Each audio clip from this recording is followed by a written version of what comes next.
Are we? It's 5 before, right? Here, Tristan.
That's you usually go online earlier?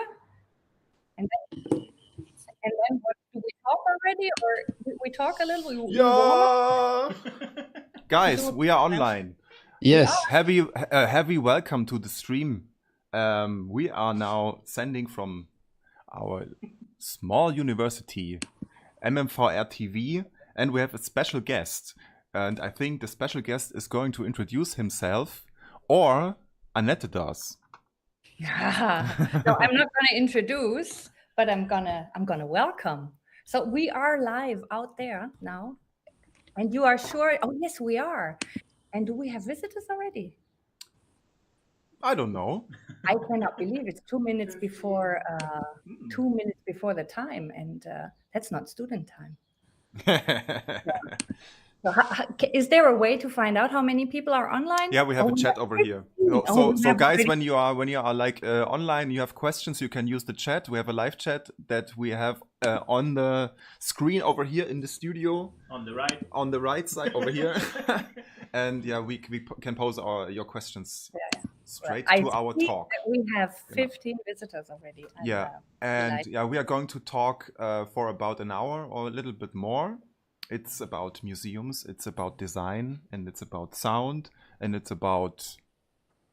I don't want to get into detail beforehand. So that's not our business. Yeah, that's true. That's true. But you should actually introduce our guest, Annette, and maybe it would be nice to show how the occasion came. Yes. So, Eric, our pleasure to have you here, live from Paris, right? Mm-hmm. Oh, it's my pleasure Paris. too. Yes, that's excellent. And the story behind it is that this semester my main project is a project in cooperation with a museum for contemporary art in Magdeburg. And in the course, we usually start that the students do research, and we start with little presentations they hold. And Henning, who is hopefully in today too, he came up with a book about sounds in museums, and he found an article of Eric de Visscher in there, and he was so delighted, and he was holding the little speech about it. And We all liked it in the course, and then I came up with the idea. Why not ask Eric if he would join us and tell us a little bit about his work? So that's how it came, and I'm happy that it came true. And so that's why I now pass on to you, and I'm excited what you're going to tell us. Well, thank you. Thank you, Annette. Thank you all. And thank you for having me.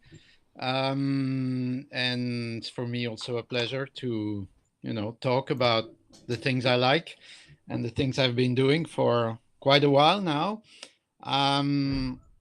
So indeed, I'll be talking about this idea of sound in museums and what it means and how we can use it, and talk a little about how I came into to speak to be involved with that. So I'll probably start with a little bit of background, tell you a little bit how I came to be involved in these issues, show you a few projects also, and we have some videos that will show you, and then maybe we can have a conversation. I'll maybe launch some of the ideas or the concepts that are behind that, and then maybe that could be also a good topic for discussion. So of course, if you have any questions, I would say big questions, maybe keep them for the end. If you have just remarks or things that are unclear, don't hesitate to post something or ask something. Yeah, use the chat actually for questions in between, and we try to moderate it. Okay, thank you. So yes, well, my background is originally more into music and also philosophy and linguistics and things like that, in Belgium, where I was originally in Brussels. I was involved in music composition and also organization of concerts. I was involved at some point as an artistic director of a contemporary music festival in Brussels, which is called Ars Musica. But I've always been interested in the link between the different arts, and of course trying to involve music in relation, or see the relations that were there between music and arts. And in a way, I started from the contemporary music, and including pop rock, also from all different genres, let's say, of contemporary music. And in fact, sometimes going back into history and going back into the past from this, always with this contemporary perspective, which was an interesting pathway, I thought. From this activity, I moved to Paris about 25 years ago. I had the incredible opportunity to be offered a job at IRCAM, which is, the musical institute founded by Pierre Boulez and the composer, and which is part of the Centre Pompidou Center in the heart of Paris, which is quite a unique building. I guess you know the building, very iconic, and a center where really different arts mix together. Of course, mainly visual arts, but also there is a public library. There is cinemas, performing arts, and IRCAM, which is part of that, but which is also a research center where scientists involved in sound and all the different aspects of sound interact and with composers and artists. So, and my role there was to create this link, to create projects where we could mix this research on sound and the work of, and the inspiration, let's say, of artists and composers. And that's where also we started creating more links also with the Pompidou Center. So people from the museum world, you have the Musée National d'Art Moderne, and a lot of contemporary exhibitions. So the idea was to try to see how we could have more sound into these exhibitions, how we could involve musicians also outside of the concert hall, let's say, and in other areas. And it started around the year 2000. There was a big exhibition about time. It was called Le Temps Vite. And it was there we really felt that on that topic of time, of course, music and sound was absolutely essential. And so we had actually a commission given to one of your compatriots, Heiner Goebbels. We had a commission for this exhibition. Was a kind of huge sound wave that was at certain times coming through the ceiling and crossing the whole exhibition. But also works by Alvin Lucier, the American composer, Nancaro, and other people. Yes. So literally a huge sound wave. So an acoustic sound wave going through, or both acoustic and visual. No, it was only acoustic. It was I don't remember how many speakers we had put on this. It was a huge space, about 2,000 square meters. So there was quite a number of speakers, and it was really going from one end of the space to the other every, I don't know, 15 minutes or so. And it was like almost like a church bell, or a bell that gives the time also in a village or something. So yeah, that was one of the projects we did for that exhibition. And after that, I moved to a museum which was really dedicated to sound and music, the Musée de la Musique in Paris, which is part of the Cité de la Musique, also now Philharmonie de Paris.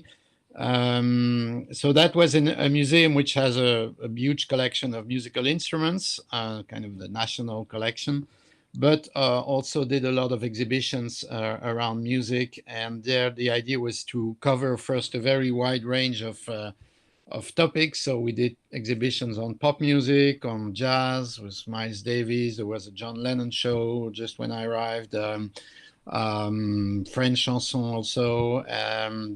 But then also things in relation to visual arts. We had a solo show by Christian Marclay, whom you probably know as an artist who deals a lot with sound. But also painters like Paul Klee or Marc Chagall and their relationship to music. And then also a more general exhibit. We did an exhibition, for instance, on music and film, not just film music, but really the broad relations between cinema and music. Also historic exhibitions, music under the early Soviet regime, for instance. So that kind of exhibition. So it was always the idea of first find subjects where music had an important part and where it could connect to other arts. And then, of course, always asking ourselves the question how to exhibit music and how to bring it into an exhibition space. And of course, there are technical issues to that. What kind of system will you use? Is it speakers? Is it headphones? Is it something that we want very individual, very specialized, or more something which is like a communal experience? And each topic had its specific answers, in fact, because the type of music you are dealing with, the type of attention you want to bring, I would say the type of music layers that you want. Sometimes you might have different layers because you can have a general ambience and then more specialized things that you want people to listen to. So all these issues, in fact, we had a lot of thinking each time for these exhibitions. And in fact, that led me to the idea to think a bit broader in terms of other museums and other types of spaces, other types of collections also, how we could interact them, how they could interact with music and sound. And that's what happened at the V&A. So I went during a bit more than 4 years at the Victoria and Albert Museum in London, which is a very generalistic museum, let's say, a global museum, one would say.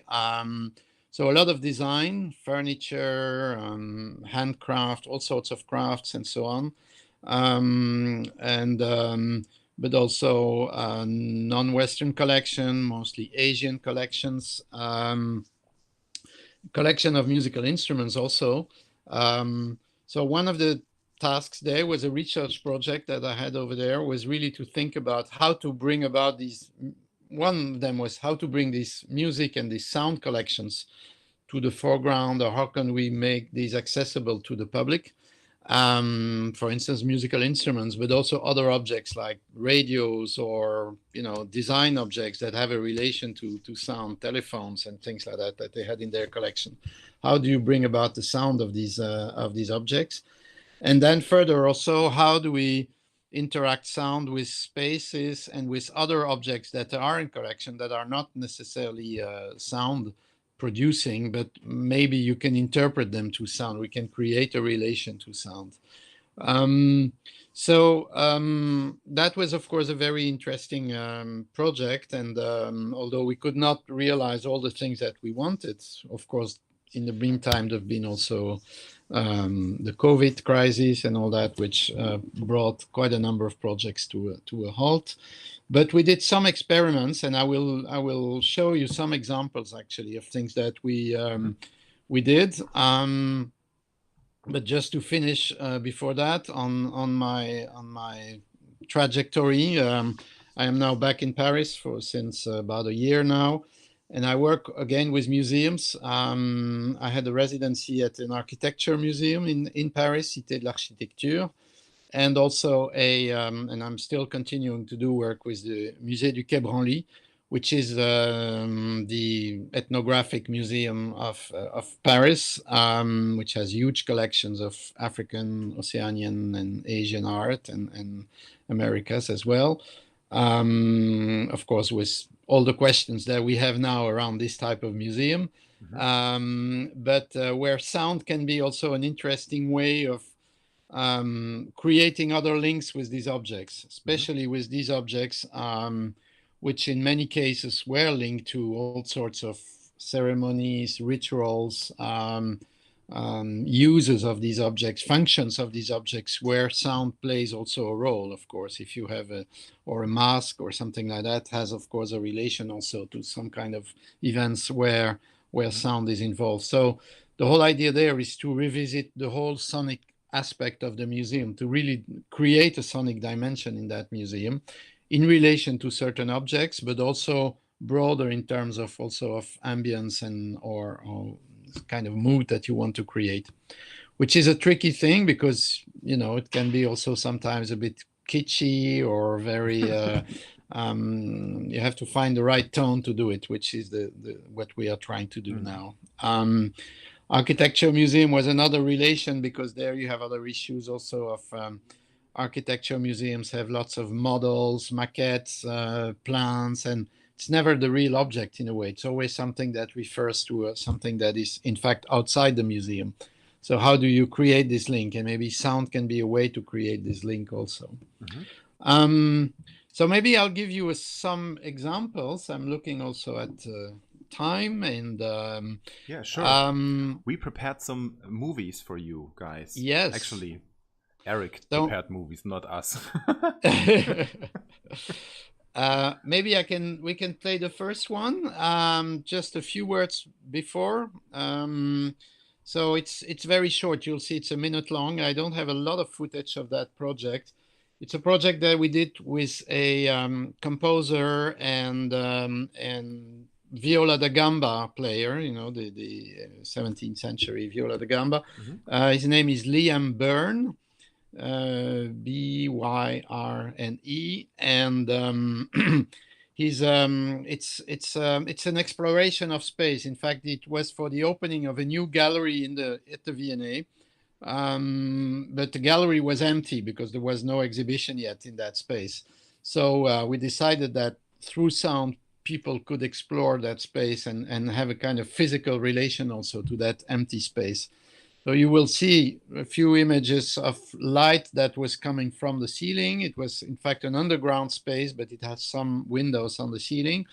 And you will hear these very low sounds which are made out of, in fact, viola da gamba sounds, but which he recorded and also played back at a lower speed, so to have a lower sound as well. So it's a kind of drone music, which was played on, I think there were only 4 speakers, but it really filled the room, and it could give a sense of what people could, a sense of what that space could be, in fact, as an exhibition space. Cool. Then let's start it. People at home might want to use headphones. Yeah. It's a good idea. All right. Damn, forgot that.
We are back. Yes. Yeah. Yeah. So it's a very short. It just gives you a very short idea. But the whole idea there also was to use these drone sounds and also the harmonics, the higher sounds that you see, were really designed in relation also to the proportions of the room. So there was a connection also to this, in a way, the structure of the sounds and the structure of the room. Yeah. Another example, maybe There's a question, Eric. Oh, sorry. Oh, I didn't May I see ask you. a question? So I apologize if maybe you said it and I didn't get it or I was distracted. So that was the preparation for an exhibition. The exhibition did not take place yet. Yeah, in fact, it was the opening of a room of a gallery in the museum, because it was also a new entrance to the museum, and so it was a bit kind of a big event, in fact. But the actual exhibition, temporary exhibition that would take place in that space, would only open, I don't know, 2 months later or something, because they had to install it in the space. So they decided to just open the empty room and then close it and install the new exhibition and then reopen it. That was a bit so it was there for a week or so. The sound installation was there for a kind of opening week of the whole new entrance of the museum, where there were other events taking place. And but we felt that it was really important to have something in that space and that people would not just just peek in and go out of the space, and then whereas there they were staying in the space. So that, of course, that's one of the important things that I will be maybe saying at the end, but the element of time also is radically changed by the presence of sound in an exhibition space or in a museum, of course. That would be actually my create question. Another relation to time. That would be actually my question about the reception of those kinds of pieces, actually, because it needs time to get the piece itself. So people are like sucked into it somehow. And how were reactions on this piece especially? Well, in that piece in particular, certainly I think, first of all, if there had been no sound, I think people would have just, they would have stayed maybe a minute or so in that space. They would have just turned around and then go out of it. And so most of them stayed at least for more than that, couple of minutes maybe, or 5 minutes, I don't know. And we had people who stayed really a long time because, they were really lifted by this kind of drone music, which was in fact one long piece which lasted 12 hours or something like that. It was not one single thing that was repeating, but it was one long thing that was unfolding at different, but always in the same spirit or mood, but there were some changes at some points. Cool. So you had people who stayed and it's funny because it takes place quite naturally. People, you don't have to tell them how long they have to stay. They kind of feel how long they want to stay. In some cases, you might need to tell them this is the beginning and this is the end. In some, but not for this piece. But there are instances where it's important that people know where they are in the piece, for instance, where you have a kind of timeline or something that shows where they are, because otherwise they feel lost. But it depends again on the content. And probably, well, I assume that there you know, you never know when a visitor enters at what point of exactly the sound. Yeah. So talking about the visitor, I'm not. Maybe it's a bit too early to ask a question. So then feel free to postpone it. But that, I mean, when you do an exhibition, that you do it for the visitors. Yes. And I'm curious, how do you involve them during the conception phase, and if, how do you do that, or is it a complete experiment? You do it and then it is happens. Usually, I mean, in many cases, it's been more like experimenting and testing afterwards, let's say, or getting reactions. Of course, the ideal situation would be one where you could prepare it or have focus groups or people with whom you could. For the Quai Branly project in Paris, which is really a kind of long-term project, you know, it's for a permanent exhibition. There in fact, we have started already doing some kind of audience reactions and testing prior to installing sound. It's already trying to see how they feel about the present situation, how they listen to the museum now, and what would be their expectations. So it's a process which we start, which we could have certainly done earlier, but it's always, you know, also the practical issues make that it's not always possible, and certainly for short-term projects. Yeah, we know that. But it is an important issue, certainly, and I will probably talk back about it later also. Yes, Isabel, also having, I would say, a bold question. How do you think sound can influence the way we can perceive spaces? Can a smaller room feel larger or a larger room smaller? I think it's a big question. An answer already. Yes, in a way you answer the question. Yes, I think, well, there is always the relation between the visual and the audio and the sound aspect. I mean, and these two dimensions, of course, interact. One can say that usually the visual takes over very often. You know, it's by the eye that you perceive, at least at first, the kind of first glance is more like through the eye. But sound does change your perception of space. I had the impression, for instance, in the example that I gave you, which is, of course, too short really to realize, but it kind of opened up that space. There was this impression that because the space was mostly dark, except for this light that was coming from the ceiling, the rest of the space was dark.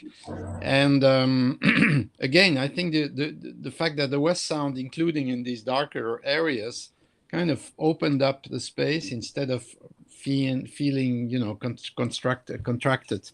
So I'm sure it has an impact. It has an impact also through the resonance. I mean, the reverberation, of course, reverberation time. A dry space would have a kind of sense of smaller space. A space with more resonance gives the impression also of a bigger one.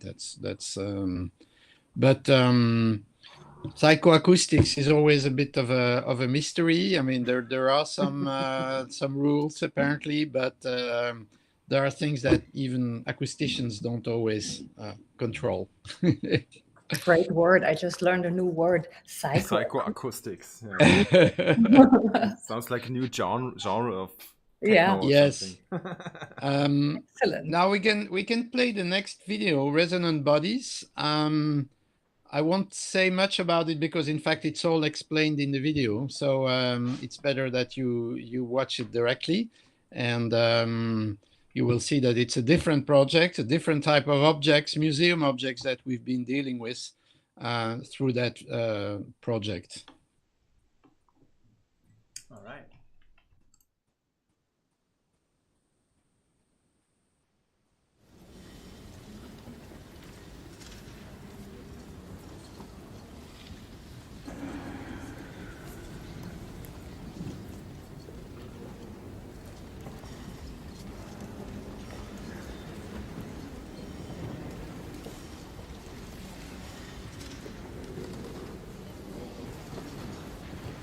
I don't know where it's going.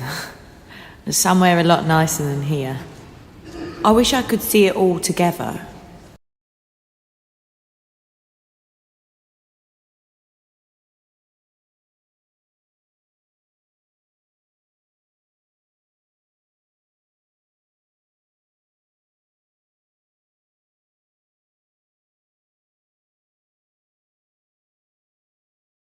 Yeah. All right. Okay. Sorry. So we wanted to play you, well, we'll play now a project which was done also in London with the V&A, but with students, students from the Royal College of Art, who were design and communication students. And the project there was to choose an object from the collection, from the Victoria and Albert Museum, and make a kind of sound piece around it, or sound, not description, but a sound object, let's say, that would be, or a sonic interpretation of this object. And it was a rather short-term project. We had 4 or 5 meetings with them, and we went to visit the museum, and then they had to bring about a project, or a model, let's say, a maquette of a project. And so this project, called Opus Criminale, is by Jack Hardiker and Julia Brackenbury. And in fact, they didn't work on a specific object, but they worked on something that was overall in the museum. The museum is a 19th century building, like a lot of these general museums. It was built in 1860 or so. And it has a lot of mosaic pavement, all little stones, mosaic. And the story goes that apparently when these mosaics were installed by prisoners, women prisoners, the kind of forced labor, if you want, or I don't know, forced work, or so they did research on that story, didn't find the real people who did it, but they found in the archives of the prison, or the National Archives, I don't know, memoirs of some of these prisoners who've been involved in that kind of work, and they built a piece around that. And it was interesting also in terms of sound, because they had designed a very located, how do you call that, a speaker, directional speaker, sorry, which was coming from the ceiling, and a bit like a light beam, bouncing on the floor. So you really had the impression that the sound was coming from the floor, and you could activate it also through a kind of light beam. And then you could hear voices, so-called voices of these women, talking about what happened in a kind of fictional way, of course. But so the very short video again, which was their presentation, in fact. Which one do you want played now? I'm sorry. The YouTube one? No, Opus Criminale. Okay, you want to play it again. All right. Yeah, we didn't play it. Did we?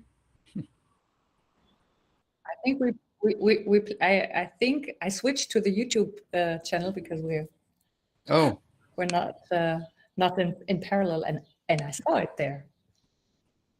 So just in case our viewers see it again. Okay, it's very short anyway. It's also a minute or so.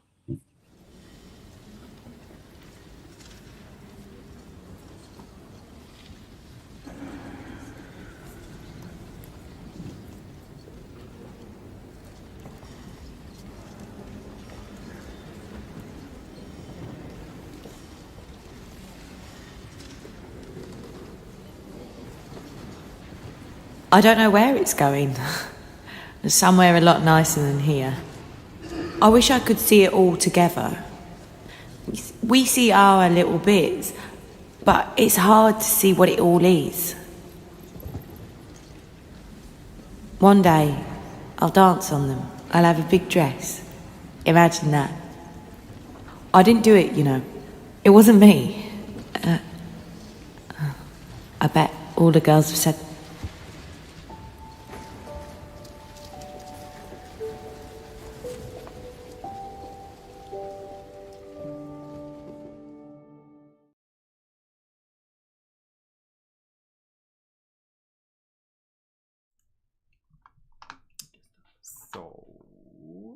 And we're back again.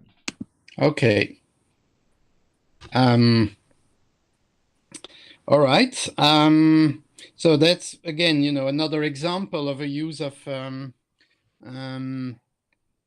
in the meantime, I saw that there was a question also about hearing impaired and deaf people. I will talk a little bit later about it in relation to another video that I and another project, the Beethoven project, that I will discuss a little bit. But before that, we can play then maybe the Resonant Bodies video. So again, that's another project that we did in London with Caroline Devine, who is a sound artist.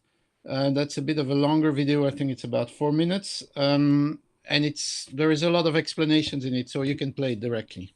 Mm-hmm. How long will it take? 4 minutes. Fantastic. Yes, I think so. All right. The mics are going to stay on because this is in another tab.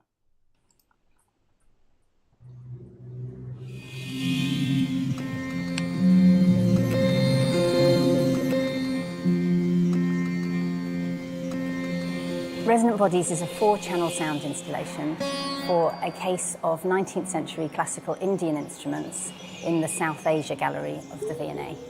The concept behind the work is to bring the instruments to life on the surface of the glass, to draw out their potential sound and to give them a voice that will allow them to speak to a visitor. We were very excited when this summer Eric de Visscher, who is a visiting professor with the V&A's Research Institute, put us in touch with Caroline Devine, a sound artist, who had the idea of using resonators directly on the glass case in order to directly transmit the sound of the musical instruments through the glass using the case as a loudspeaker. The research I have led within VARI was based on the presence of sound in the museum and at the V&A in particular. The V&A has a long-standing involvement with sound, having sound in its collection, having organized exhibitions, having organized concerts and many other events. And I've been looking at the history of all these sounding events and making proposals for new ways of engaging with collections and events through the presence of sound in the museum. The resonators send micro vibrations into the glass, which encourage the glass to act as a giant soundboard or almost as a speaker or a giant instrument. And the source of the sound is actually the glass itself. There are 2 paintings within the case, and they show musicians and listeners in an outdoor environment. I'm interested in the relationship between sound and music and the natural world. And I wanted to expand the instrumental compositions into a wider soundscape that included folk and devotional music, natural field recordings. There's traffic and processions in there as well. Sound is important in museums because sound is important in everyday society. Now everyone lives surrounded by sound. Many people have headsets and make their own playlists and curate their own sonic environment. And I think it's important for museums to draw upon that experience from visitors to propose new kinds of experiences that relate these objects to sonic material. I hope the work brings the instruments to life, animates the space, draws visitors to the case. I find it an extraordinary experience when the instruments start to speak, as though they're offering up their secrets. I find this particularly moving when the bin sitar plays, knowing that it's the object, the sound of the object within the case. And for me, at that point, it's almost as though the glass disappears and I have a very direct connection with the object.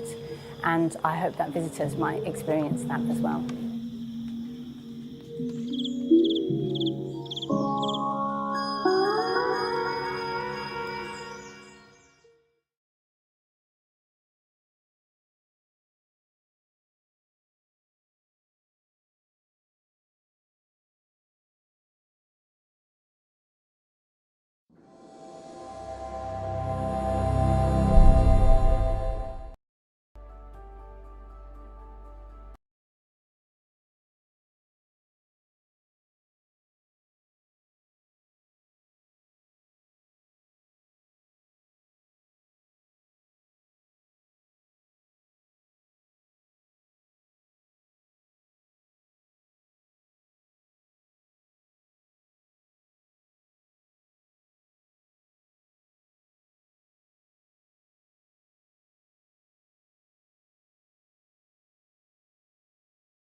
Ich bin wieder live, ja.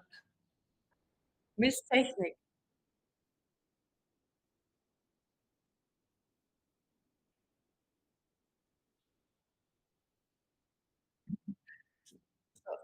As long as we're back, there's only our main act is missing. Yes, I think so. Yes. Ich bin wieder live, ja. Welcome to our world, Eric de Visscher. Yes. What We happened? have a saying in our study program, and that says, actually, it should work. One quote, or the other one is, just a minute before it was working. Only our that's what always happens. Missing. Okay, so Yeah. we're back. Very Yes. good. Yes. What a cool thing. I think, you know, bringing sound into museums, okay, you know, that is Welcome something, to our world, Eric. Something Yes, understandable what or happened? saying in our desirable. But using glass as resonators, as speakers, that's crazy. Did it really work? I mean, does it sound like a speaker? Oh yes. I was myself. I was very much surprised by the quality of sound. Of course, you can't have the full range. You know, very low sounds are difficult to get on with that kind of equipment. Maybe, and it also depends on the glass and the surface and all that. So there are lots of questions, but I think it's very convincing, yes, and it works really well in the museum context, because you really had the impression that, you know, the sound was coming out of the case, and she had, I think she explains it in the film also, that, you know, she had two other speakers which were on top of it, so they were more towards the ceiling, and these were more ambient sounds, but the instruments were really coming out of the case, and I think it's a very it's a very good system for museums, I think. So does that mean but you that can use like sorry. Anyway, you first. So does that mean that you can use the resonators with multiple or different materials, or maybe any material? This was I had the same question. And what I imagine that what you have to do is synchronize the material and the resonator as long as you get the sound out of the material you want to have. Does it work that way? Yes, if you want. It's of course depending on the material and also the type of sound that you will produce, and thus the type of vibration that the transducers will provoke. It will work better on some materials and not on others. But metal, wood, or so, that works as well, of course. It's in fact, it's a fairly basic technology. But there are better. I mean, there are systems which work better than others. That's true. But and it all depends on the context and the place where it is and all that. But and we made some tests, and we had, you know, questions also, because this case had very thick glass. I think it was like 16 millimeters or something like that. So very thick. So we weren't sure. And then also there were, you know, conservation issues, because people were thinking, yes, but this vibration, will it also reach the objects which are in the case? But so we made some tests, and we had no problems with that. I think it was very. But I knew that this composer, Caroline Devine, had worked already with the systems in other contexts. I think she had used it in a kind of commercial center, you know, kind of a shopping mall, where she had done an installation also, and she was using the same system for also huge glass panels. So I knew that she knew how to use it in a way. So that was an advantage also. Impressive, cool. Have you tried it on like bodies, human bodies, for example? No, I'm not sure. It might not work because the body is like full of water, maybe. Yeah, so exactly. I thought that too. It's too fluid. Yeah. So there has to be resistance and of course movement, both in the material. A stone would not work, or well, some might work depending on the density. In fact, yes, some might work, but a very dense material has less vibrational power. Wow. Imagine a resonating room or a resonating building. Wow. Yeah, Yes. I think that's how churches are built. They have specific materials and stuff, so the echo can go around in a specific way, and the material is damping it or amplifying it. There it's more the issue of resonance, so it's like sound bouncing back from one place to another, a bit like a ping pong ball or something that. But it's of course, the capacity to absorb also plays. If it's a very hard material, there is no absorption, so it's really bouncing back. If there is more, and you can have cases where, indeed, the space has a kind of resonating vibration. That's where all the frequencies in a way start to, they all start to vibrate at the same and bouncing back and forth like that. Yeah. That's where it really starts to vibrate. There sometimes can be dangerous. That's where. Yeah. Is this how overtones are generated? Like when tones are created by subwaves and stuff? It's a very technical question. I'm sorry. Yeah, because first, I'm not an acoustician, and second, they are either produced by the original sound, which has already some overtones, of course, but they can be amplified by the space, indeed, because they can be, if they start resonating or find the resonating frequency, they can be then amplified. Yes. So the space can indeed amplify certain frequencies.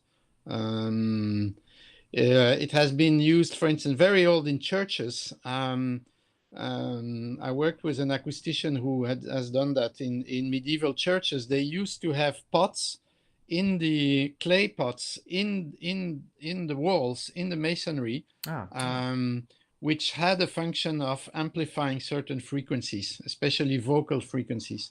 So when a sound would enter in that pot, if you want, it would go out of it with a stronger sound, because it would have been amplified by the and this is something that they knew in the Middle Ages already. I have a suitable story concerning that, because they found also in old organs in churches, they found pipes that are sub-frequent. You couldn't hear them actually, and they used it for specific compositions. When there was something about the devil, then they hit the key. Oh yeah. So there was like infra frequencies or what's it called? I don't know. Very interesting. Wow. Okay, so I think you have already there a couple of examples of how to imagine, different uses of sound in a museum, either related to certain objects or certain spaces. I can say a few words about a last project which I did in 2020, which was not in London but in Brussels at Beaux-Arts, an exhibition about Beethoven. It was a Beethoven year, as you know, in 2020, it was, by the way, sponsored by the German federal government, this exhibition. And it was called Hotel Beethoven, and in fact it were a number of rooms, all around one theme in relation to Beethoven. Portraits was one, the image of Beethoven, the politics of his work, the writing, of course, the fact of composing and writing, and of course listening also was a big thing, and the whole relation to deafness. So we had designed some specific systems also, including for deaf people, but the idea was that also give a sense to hearing people of what deafness would mean, and not necessarily only in the technical way, but also a kind of philosophical way. And we talk a lot for preparing this exhibition with different people from the deaf community, who are also promoting the idea of deaf gain in a way, and not only deaf loss. So it's not only losing something, but you gain another perception of the world, in fact. And it's a whole idea of deaf culture now, which is very strong also. So not seeing it only as a handicap, but also as something which is another way of listening. And in a way, Beethoven maybe is one of these, forefathers of this, because he says it's also in some of his writings. So we show different examples of artists working with deaf people, artists from the deaf community themselves, who made visual works, but also sound works. I don't know if you know the work of Christine Sun Kim. I think she lives in Berlin. She's American from Korean origin, but she lives in Berlin. Christine Sun Kim, she's a deaf artist who does a lot of sound works, sound installations. And so she was in the exhibition also. And we had also a device where we using bone conduction. So, we hear also through our body, not only through our ears. And our body itself resonates and partly goes through the bones, through our bones. And there is various systems that exist that where you put also little vibrators on a table, for instance, and you have to put your elbows here, the top of your elbows on the table like that. Maybe I'll move my screen, and then put your hand or the bottom part of the bone part here, also hand on your ears, and then you hear through your bones. So we had a piece of Beethoven which was which you could hear in that way, in fact. So when you were outside of that table, you could not hear anything. When you put your elbow and your hands on it, you could hear it. So it was just ways of and then another. And we can maybe play a little example on the next film, the one on Hotel Beethoven, where was about pianos. Of course, Beethoven wrote a lot of piano sonatas and works for piano. And very interestingly, his work follows also the evolution of the instrument itself. The piano changed a lot during Beethoven's lifetime, moving from the pianoforte, almost the shape of a harpsichord, to almost the big piano that we know now. And his music follows that also, the evolution of his music. So we wanted to show that, and we had a piano maker very well known in Belgium, Mane, who has copies of different pianos of these different periods. And we recorded them. We had pianists played music on these different instruments, and they were played back in the galleries with speakers inside the piano. So it was a recording of the instrument, but that you could hear from inside the piano because we had put the speakers inside the pianos. So another way of, of course, in a way it was fake because it was not the real piano. I mean, it was that same piano that you could hear, but it was a recording. But it could give a sense also of the different instruments and the way it was used. So maybe we can play a bit of that film. When you want it to stop, just wave. Okay.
back to this and this. Okay. And we are back. We are back. Okay, so hello to all. Yes, so that gives you an example also of a work on. In fact, again, this question how to exhibit music, because it was the idea of an exhibition about a composer, so nothing very visual at first, but. And of course, you can find, we had manuscripts of Beethoven, we worked with the Beethoven House and places like that, but we wanted also visual material, and you could see indeed also on the walls these very beautiful drawings by the artist Jorien de Vogt, and who made these drawings specially for the exhibition. And they are linked to the bagatelles and the short pieces that are played on the pianos.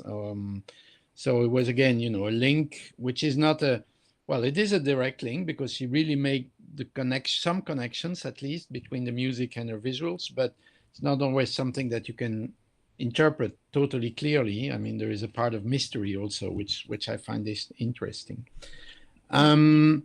Yeah, for the students, while you were watching the video, we were having a little chat, and I said it looks like a data visualization, the paintings. But actually, it's not. Yeah. No, it's not. It's not, and it's made by hand. But it is for her a kind of translation also. She starts from the movements of notes. She starts from the score. She looks at the score. She looks at how the kind of melodic movements, and but then she creates a whole vocabulary of in a way of transcription, if you want, and it looks like something, like a kind of mathematical drawing, or but it's not, or it's a pseudo. So that gives you some ideas of the types of work that I've been doing, and maybe we can start our discussion. We mentioned some ideas already that I wanted to just finish on. The idea, indeed, of the audience is, of course, very important. We address it to an audience, and of course, our audiences are very diverse also. So how do you deal with different types of audiences? Mm-hmm. It's true that music and sound is something which is, let's say now, probably very much shared by almost everyone. I mean, the idea that, we all live with sound and music in particular. We have headphones, we have, we have sound everywhere. So it is part of our environment. We also create our sound environment. We curate our playlists and all that. So I think it's an important element of culture now, and it's important that museums take that into account as well and use that as a way of making connections to history, but also to contemporary works.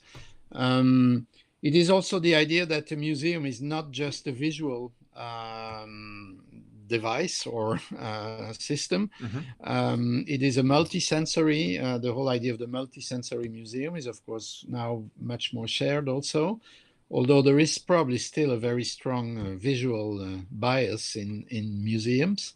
But it's changing. It is changing.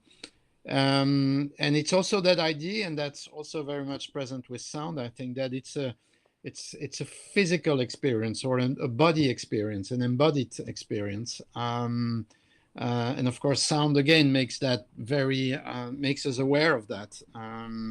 That it's not just an intellectual view, but it's something that, and where in a way the distance between the object and the individual is in a way diminished or reduced because of sound, because sound creates this kind of relation. And then we mentioned also earlier the whole idea of time, which is of course was already, let's say, present in museums, for instance, when you have videos or film, which also creates its own time. But the time element is now becomes an important element also in the museum experience, which was something which was probably much less present. There is a whole area of technical, there are lots of technical evolutions also that have taken place, I think, over the last 20 years or so. And it's always a question of what kind of technology you want to use and what is the impact of that technology in terms of practical issues, financial issues, but also how people use it, how people are familiar with it. Sometimes things which are very high tech, scares off some people. So you have to things that I find are not really appropriate to museums very often, like VR, for instance, VR sets and also are often a bit antinomical with the idea of the museum as a kind of common space where people are in a way in the same space. Yeah, sure. Experience, yes. But sound, I mean, sometimes sound can isolate as well if you have headphones, although maybe not in the same way and not totally, because you are still, seeing people, you are still in a way interacting with them, even if you have your headphones on your ears. But these are all sorts of questions that you need to think about when you want to introduce sound in a museum.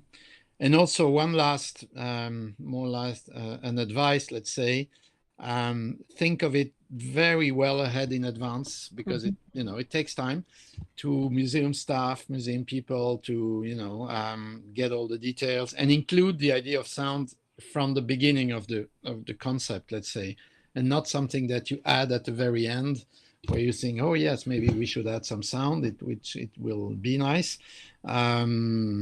because then you will have all the technical issues, the design has not been included for sound and all sorts of things. But there are lots of examples where it took place in that way, and usually it's a disaster. Practical issues, I know. Apart from museums, that is a very, very valuable advice for the students. Early. For us, usually, or it's not for all of us, but in most cases, let's put it that way, or in many cases, they think of sound as something at the end that accompanies whatever they do, but actually it can be something central or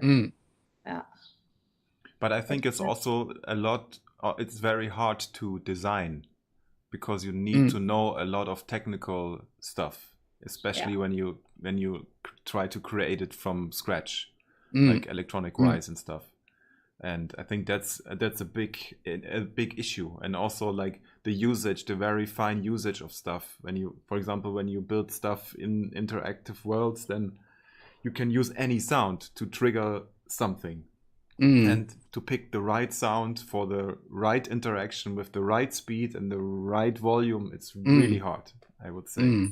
And I think it's also very interesting, and that's, I think, my question in a way, when you have the museum as a space, and with our ears we also experience the space itself, like measuring where we are and stuff like this. Are you like designing this when you design an audio room? Like, for example, I have one piece in the corner and this one should be loud, and there's another one over there, and they should not interfere. And do you plan how people go through the exhibition space, or do you do it on site? Well, no, there needs to be planning in advance, and in fact, it's a bit like composing a music piece, or composing, I don't know, another artwork, but you have to plan in advance, at least have a rough idea, and of course you can always have surprises, but have a rough idea of how it will sound, how much space it will take in terms of sound precisely, and with what kind of with what you can put it and with what not. I mean, what can you connect it with or not. So, and usually, of course, in museums, it's difficult because a lot of spaces are not isolated, or they are, they communicate with each other. And so for for instance, for Beethoven exhibition, from the beginning, we had said we want to, as much as possible, try to isolate one room from another. And we created these kind of corridors, and it was a bit the idea of, of a hotel corridor where you have all the rooms coming in. So we had carpets on the walls of this corridor, so there was a way of dampening sound. It wasn't perfect, but it did have, of course, a good effect. And then then it's really deciding.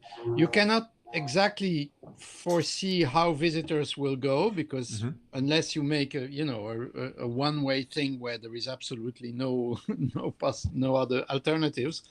But if you are in a room with different pieces, you cannot entirely foresee what people will do. But at least you can see how, well, in a way, the different ways in the different possibilities in which different pieces interact.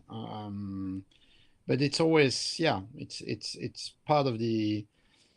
Again, that's why I say it has to be designed from the beginning. That how the pieces react sonically, or what kind of sound they produce to do your installment. But in a way, it's a bit like with visual works. You have to foresee how you will put two paintings next to each other. And in some cases, that you cannot put two pieces one to each other. So it's a bit the same, except there is that element of time also, and of movement in the galleries and so on, that you have to take into account. Non-linearity is something we deal with every day. When you work on interactive installations or interactive work generally, that's a big issue, that you never know when people do what. Exactly. But it's exciting at the same time. Yes. But it's a challenge, definitely. And then you can also work with, again, use time as a way of bringing the piece, in a sense that, something might not be present all the time, or sound might not be present all the time, but you can pace it, you can play it at certain moments. Like I was, giving that examples of the sound wave by Heiner Goebbels was the idea also. It was something that, came about at fixed periods, and it would have been impossible to have it all the time, of course, and it was not the intention also. So this is, and again, technically, this becomes, more easy to program and to time and to have a kind of overall control of sound, videos, and so on in the same space. Eric, I could continue to talk to you for a very long time, but I know that you need to leave the house in a couple of minutes. Are there any more? No, are there any urgent questions from our audience? Yeah, we need some questions. I've got one. Hello, I'm down here. Yes. So we're all visual designers, and I feel like we always have to translate when we go into sound or sound spaces. Like there's always a translation process happening. Maybe have you got any tips on how to ease that process? How can we get to the sound with more ease, maybe? Because we're thinking visually mostly. Yes. Which is, of course, a bit the problem, maybe. Or a bias also, in fact, yes. But in a way, I understand, because, well, first of all, usually our training is like that, and our whole culture is very visual. And at the same time, we are so much surrounded by sound now, and sound is so much part of our daily existence, that in a way we have to start maybe thinking differently. And it's something which is indeed less directional, less oriented. It's something which is much more, multi-dimensional and surrounding. And even the idea of immersion, which is, one of these concepts that are very much used also now, immersiveness and immersive experience, which in a way with image, you have to cheat. I mean, you have to, create one image next to each other to create a kind of surround image. and with sound, it's something which is in a way much more natural, because sound is all the time surrounding you. We always use our two ears. We use our two ears to locate ourselves from the different directions and so on. The brain, of course, does a lot of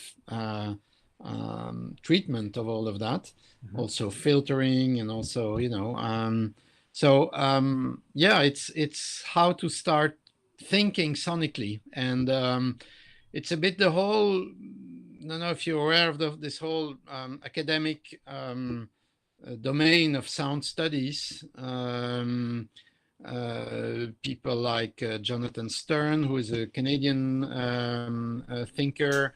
In Berlin, you have Holger Schulze, also, who is a very interesting thinker, and who are really trying to develop a way of thinking sonically. I mean, what does it mean to think about our world and our environment in a sonic way? Can sound be a kind of model to think about our environment and our society? And I think there are really interesting ideas that can come out of that. And I think you helped us with that, because now we're much more sensitive to that that field. At least I am than I was before. Yeah, I really I liked a lot, but it was very interesting for me to what you just recently said is, or at the end said, that that you can have a distance to an object. You always have a distance to the object, but the sound, with sound you have no distance anymore. It is somehow embodied. Exactly. Never thought of that. Wonderful. Thank you. Thank you for all the rest, of course, too. Yeah. Wow. So what shall we do? It's 11 after 4. I don't want to stress your time too much. Well, if there is no other question, then how is it with our community? I think the chat is stuck somehow, because I'm posting stuff, but it's going to disappear anyway. Okay. Oh. So we have to invent some questions. No. No. It's just a joke. Well, so I'm surprised, because from your Vita, you come from the humanities, and now you're working so practical. That is, yeah, but I always keep, I'm still interested also in the thinking around it, and especially when I was in London. Also, I did a bit of, there were practical things, but there was also a bit more theoretical research about the idea of sound, the sound object, in a way. Can we speak about the sound object, which is something at the same time fluid, but has some kind of shape or form also. And when we use sound in space, in a way, we create sound objects as well. So these issues always, matter also and interest me. But I like it also to be not purely theoretical, and try to see how we can, make people feel it in a way, understand it, and have artists thinking about it and have their views also. I think it's this combination of an artistic vision or hearing, let's say, would be better, and concepts or ideas. I think that's really very very fruitful. I have another fun question. Oh, sorry. Yes. I have another fun question. How would you visualize sound? Oh, wow. How is it? Like, a very small question. Is it like Yes. smoke, Question, yeah. more That's more a liquid? 2-hour talk. That's another talk. No, there are many ways. In fact, there have always been ways. Also, there is a history also of that, of visualizing sound. Even in some medieval manuscripts and things like that, sometimes you find, how singers are depicted, and sometimes you have these words coming out of their mouths or things like that. So you have also with a certain shape, and of course you have had of course, once the idea of sound wave came about, with Helmholtz and all that in the 19th century, that then it started to be also, of course, very visual, and the technical tools allow for it now. But there are all sorts of ways. I mean, I don't know of any specific or better way than another. And there are things which are which can be a combination of something very technical, but also a kind of hand aspect or craft aspect. Where, for instance, these works by Jorien de Vogt, for instance, are a very good example of that, of something that has somehow a very rigorous way of transcribing certain aspects of the sound, but on the other hand, she does it by hand, and it's not a technical rendition. It is an artistic work, and there is a human interface or a human interpretation of it. A very early example in the 1970s, I think, with Yannis Xenakis, the Greek composer, was one of the first one to design a computer tablet, in fact, but it was huge, not an iPad, but where you could draw sound, and there was a hell of a computer behind that to transcribe that into sounds. But like sine waves and stuff, like very technical ones. Yeah, no, he could even do more abstract things, abstract drawings, there was a program that could interpret that. It was called the UPIC machine. And we had one in the Musée de la Musique. We had a model of it. And so it's, it was one of these early examples of the idea of drawing sounds. But of course, which you have now with a lot of software. Yeah, sky's the limit, I would say. Yeah. Is there a favorite sound or a sound where you say, wow, this is something that really touches me, or music, or something that you can hear? Another 2 hour question. Not just one, and it's not, No. But you know what? In terms of experience of a sound environment, in a way, I felt that there hasn't been much better than going into a wood and listening to bird sounds. So if you would have asked me, I would have told you, I live in a little village, and now I have the nightingale. I have the feeling she sits right beside me, and this is so extraordinary, and I have the feeling she or he or it goes at night, but it also sings during daytime. This is so pure and so breathtaking. And it says, if you walk, or if you are in an area, you are in fact really in this kind of sonic attitude in a way. You're paying attention to sound, and you're and you don't see the birds, so you hear them, but you don't see them, so you are in a purely audio situation, in fact, and it's the very, I don't know, maybe the most primary audio situation. That's true. That's archaic. True. Yes. Yeah. Well, okay, Eric, I think I'm gonna leave you. Thank you. Yeah. Yes. Thanks for your time. Excellent. Yes. Yeah, thank you for your time, and thank you for sharing all the wonderful stuff which you did. Okay. And I hope we stay in touch, and and if there are other questions, I'd be happy to answer them. You can always send them by email or so, and we can continue our conversation. Yeah, I think we should think of something, how we could continue that. Okay. Yeah. Thank you. With pleasure. Okay. Well, bye-bye. Bye-bye. Thanks a lot. Good afternoon, and hello to everyone. Bye-bye to everyone. Bye-bye.